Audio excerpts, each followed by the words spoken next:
Music from Auntie Helen's thrift store in North Park filters into the back room, where substance use recovery groups meet. Hello, Julia. My sober date's 8/23/01.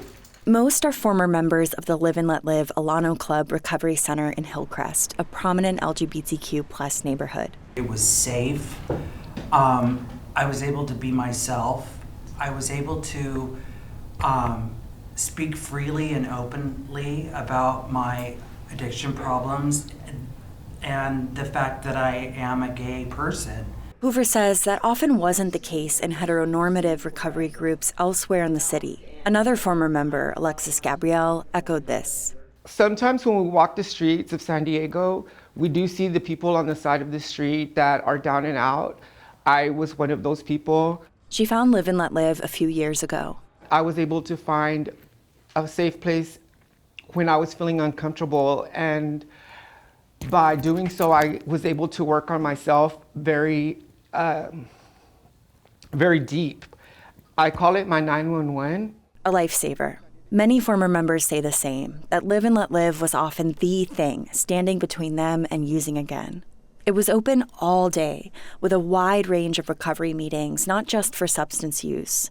Volunteers were always around to talk. Wearing a sparkling gown and crown, Alexis Gabrielle tells me she learned a vital lesson there. That we can rise from where we were before without shame and hold our heads high, but the door's closed. Live and Let Live didn't own the building. San Diego rents began to skyrocket, compounding already existing financial trouble. After nearly 4 decades, they closed last fall. The dozens of support groups scattered throughout the city to locations that weren't as well suited.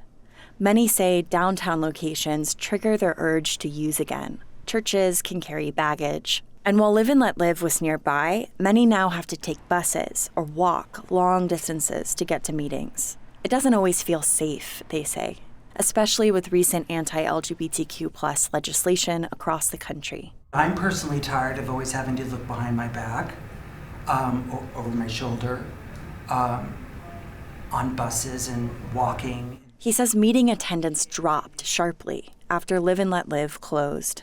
They've all dispersed and they've gone away. I was like, wow, I couldn't, it was shocking. Auntie Helen stepped up. It used to be a laundry service for people living with HIV/AIDS at a time when many refused to even touch their clothing. It's offered support to San Diego's LGBTQ plus people for decades. Management allowed some of the displaced recovery groups to clear out the back room and move in 50 chairs and a podium. But the space closes as soon as meetings end. It doesn't offer the same anytime safety net of a recovery center. That's why Heather Pato is now searching for a permanent home. I am actually one of the unusual people who doesn't do the pronoun thing, because I did 20 years in the military where I actually had to use they, them, their, and things to kind of disguise my relationships. So it's sort of like an uncomfortable thing. Pato didn't feel safe to enter San Diego's LGBT center.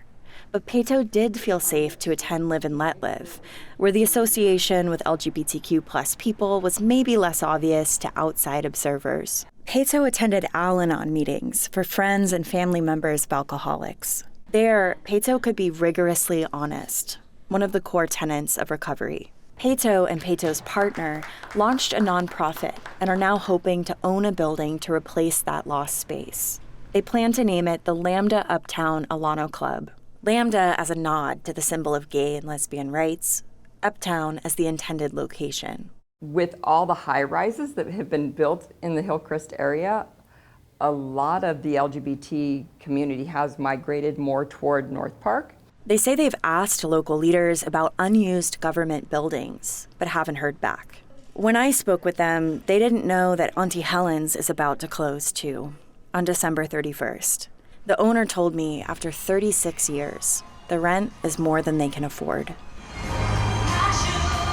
He says he negotiated for the groups to have continued use of the back room. Katie Hyson, KPBS News.